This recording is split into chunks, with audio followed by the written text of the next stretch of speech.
Hi guys, so here's your program video. We've finished a 12-week program and we're now going to start a new program this Monday, so the 8th of September, leading all the way to the end of November. So if you tested, great, you've got some numbers and stats to build on over the next 12 weeks. If you didn't test, guys, don't worry, you've got another chance this 12 weeks. Really focus on consistency and building up that technique under safe conditions, and try and attend as many classes as you can. That will give you the best chance of getting some PBs in that test week in 12 weeks.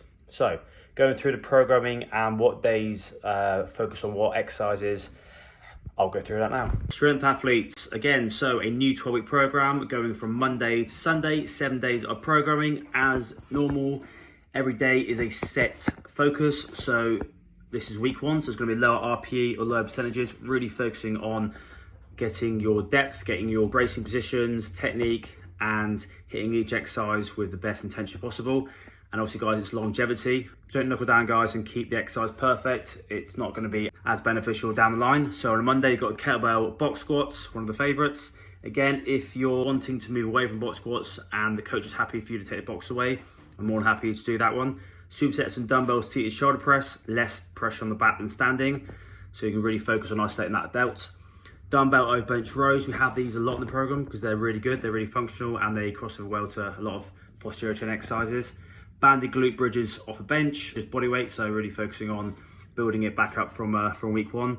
Banded power press, some alternate curls, and some standing banded chest press.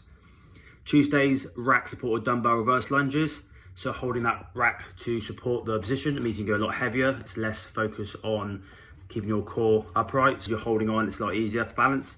You'll then superset some dumbbell hang power cleans, nice functional, fun movement to do. You can go quite heavy with these down the line, but again, start with quite a light weight, just to kind of get over last week or just home in on the skill. One knee on a bench, staggered RDLs to help with the balance, rather than just doing it one-legged. Barbell push-ups, so you can bring that bar, I've done this before, high as you want in order to get that rep range. So if it's 10 reps, try and start off quite high, and you can always bring it down.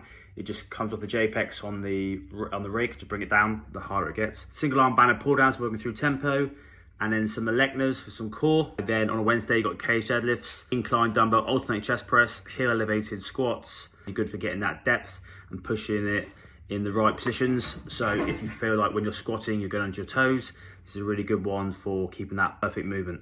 So dumbbell chest supported rows, dumbbell one arm lateral raises, again, all some upper body focus work. On a Thursday, you've got your curls to seated press, glute banded step backs, Hatfield split squats, so when you hold it with the safety bar, and again, holding for position. So really focusing on the legs rather than having to really focus on balancing the body. It's all focusing on your leg strength. Lying psoas march, so working with hip flexors, dumbbell bench press, and seated banded rows. With the psoas march, if you find they're quite difficult, you can always add them in over the next few weeks until you improve that movement. That really crosses over well to your squats down the line. On a Friday, you've got your Romanian deadlifts, superset with bench supported two-way raises, which is a kind of a scapular and bulletproof from those shoulders for the bench press and other upper body movements.